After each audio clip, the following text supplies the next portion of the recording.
All right, we're gonna get started here in just a minute. There's pizza in the back, and yeah.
All right, so I guess let me show you guys Discernatron. Basically, so I'm Eric. I work on search relevance and other things related to that. And one of the difficulties with search relevance is doing offline analysis of changes to search results, figuring out if a search result is better or worse, if changes to the search engine are improving things.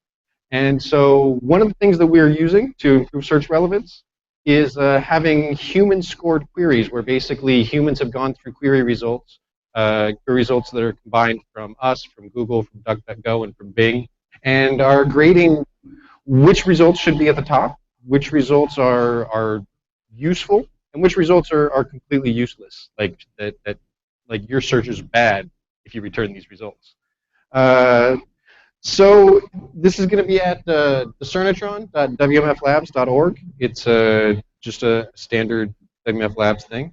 When you go there, it'll have you'll see basically this screen. We give you a little information about the queries. Basically, we choose an incredibly small fraction of queries, a couple hundred a month, to import into this. These are audited by engineers at WMF to make sure that they don't include PII. It turns out that actually a reasonable percentage, something around 20% of queries actually have some form of PII in them, whether it's somebody searching for their own name or whatever else.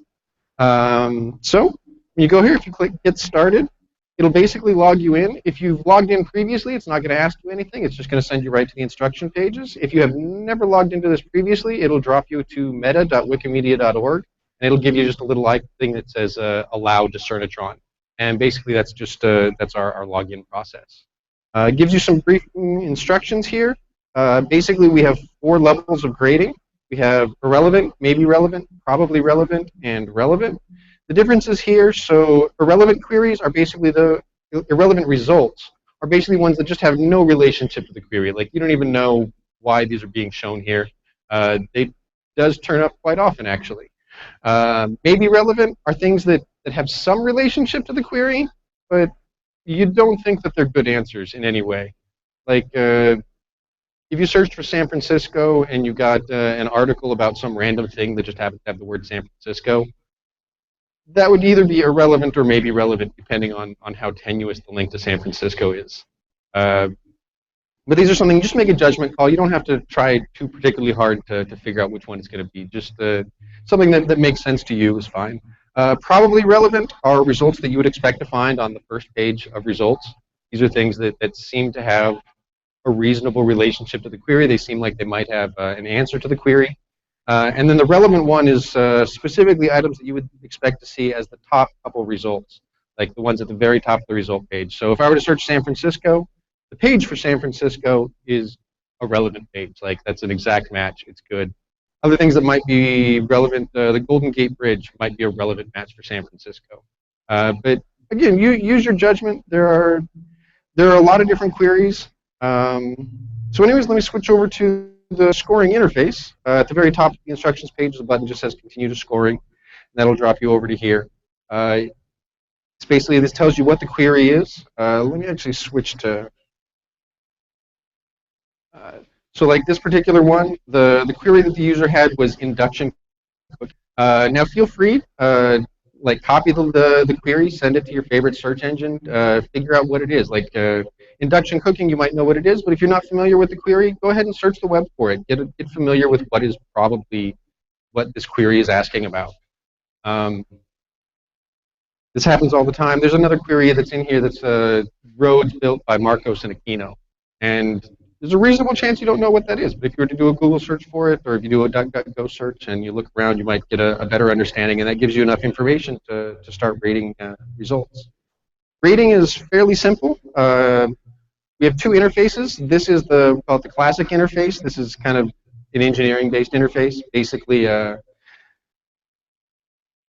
you have the different quality results there, and you get the page title and a snippet of the result. So like this one was induction cooking. This is talk induction heating. Talk pages, it's up to you whether you think it's a relevant thing. Most of the time, though, I consider talk pages to be irrelevant unless the query was actually asking about talk pages. Because talk pages, they don't usually have the answer to your query. If all of you have used Wikipedia, talk pages, they're more about discussing the article itself. So you can click actually anywhere on the thing. Just clicking multiple times cycles it between the different results. So clicking it once, choose a relevant. The next one, induction heater. Again, it's hard to say, but for induction cooking, the induction heater is actually a significant part of it, so we could probably call that a probably relevant result. Or it may be relevant result. There's a little link right next to it. It's the word link that'll take you to the page. And you can read the Wikipedia page or maybe do a find on page and look around and get an idea of if this thing is particularly relevant. The other interface that we put together for today, up here you have a button that says switch to card interface. This is, we try to gamify it a little bit. So this is kind of a solitaire for rating things. Essentially, you're going to have, so again, this is induction cooking. The electric stove is a relevant result. So you just click relevant over here. It'll drop the card over there. Induction heater, inductive heater is a piece of the thing, so that could be maybe or probably relevant. But so you can just click around them, and cards will move around to wherever they go. You can, if you're not sure, you can drag cards back up to the top, yada yada. You can switch back and forth between the classic, and it'll remember what you had scored so far.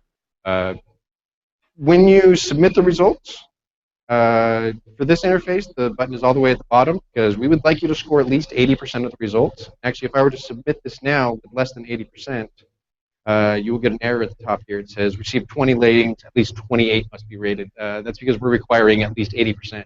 If you don't know what 80% of them would be, you're not sure if the query is too hard, there's a skip this query button. So you just click skip this query and we will give you a different query to rate. We'll never show you that one again. Some queries are hard to rate. If it's hard and it seems like it's going to be too much effort, feel free to skip the query and somebody else will be given that query to rate. We're basically, the code behind the scenes is going to basically give out each query to 2 people. And if you don't finish it, we'll just give it out to somebody else. And so our goal is to get 2 ratings for each query that we put in here. Actually, we would like to get 5, but we're starting off with 2. And if we can get everything scored, we might do. And the idea there is that we want to be able to average together because people are going to have different ideas of what's relevant, what's not relevant. And having 2 judgments on the relevance of things helps with our process. So that's Discernatron. That's basically what it is. Again, the URL is discernatron.wmflabs.org. I can go back to the first page so it's easier to read. Well, it's not much bigger there, but the spelling is right up here at the top, Discernatron. Are there any questions? Also, so we're asking for the rest of this thing if you guys would try either on your phones or on your laptops rating things. So I didn't show you, but this actually does. So the card-based interface doesn't work too great on mobile, but This one does if I know how to make. There we go. So when you get this one on mobile, it basically changes the interface a little bit. You stop getting all the things, but you can still just click on it and it'll rotate between different scoring levels. So irrelevant, maybe, probably, and relevant. Right. So we were hoping for the rest of this, just yeah, people if people could try rating things. There's going to be myself, Dan, Deborah are going to be around here for any questions you might have. We'd also love to get feedback on how easy or hard it is to use the interface. If you have ideas on what could be done better, what could make it easier or to use, what things got in your way. Uh, our goal here is basically to get feedback on how to make this a better tool, how to make it a tool that people might be willing to use, something that maybe on your train ride into work you could score one or two queries or something like that. Yeah, so that's all I've got for the presentation. Enjoy the pizza and feel free to ask questions. We've also got, if you're remote, I don't know if anybody remote showed up, but Trey is on the Google Hangout. He's a relevance engineer in Discovery, and he'll be answering questions for anybody either in the Wikimedia Office channel or on the Hangout itself, whatever's most comfortable for you. All right, awesome. Thank you. Yes. Yeah, please.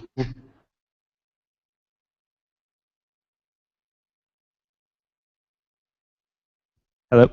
Have you thought about making it a ranking interface? So like drag the results into the order that you think would be best rather than like selecting one of the four categories? Because it just having done some, it does seem like it might be a bit easier rather than saying, is this result probably relevant or maybe relevant? Might be easier to say, is this relevant more relevant than these other ones? No, actually, I hadn't thought of that. That's not a bad idea. Most of this we base this very loosely on there are some guidelines out there. So Bing and Google and other places they do something similar to this, although they pay people to do it for them. You don't kind of have the budget to pay people to do this. But so there's documents out there. Google has a 150-page PDF about how to use their scoring interface with lots of examples. And this isn't nearly as complex, but it's the same general concept of having the things. But that's a good idea. That's something that we can look into and think about. Definitely. Did anybody else have questions? All right, awesome. Well, enjoy the pizza and feel try it out and ask us any questions you have. I'll leave this up here in case it helps anybody see how to spell Discernatron. Brendan,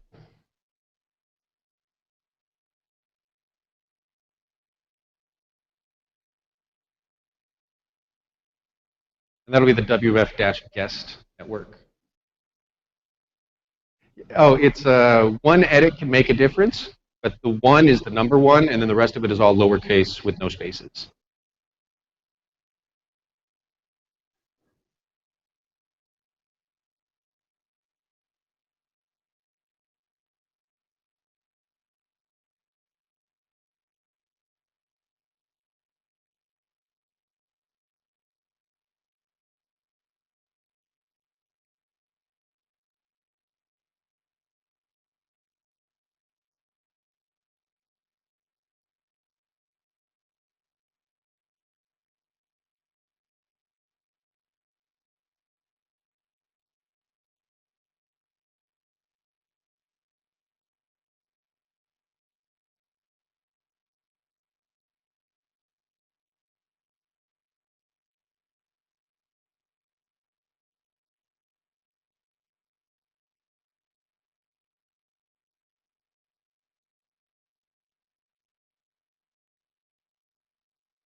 Okay, we're going to stop the recording. So thanks everyone for coming. If you've got any questions, feel free to get in touch.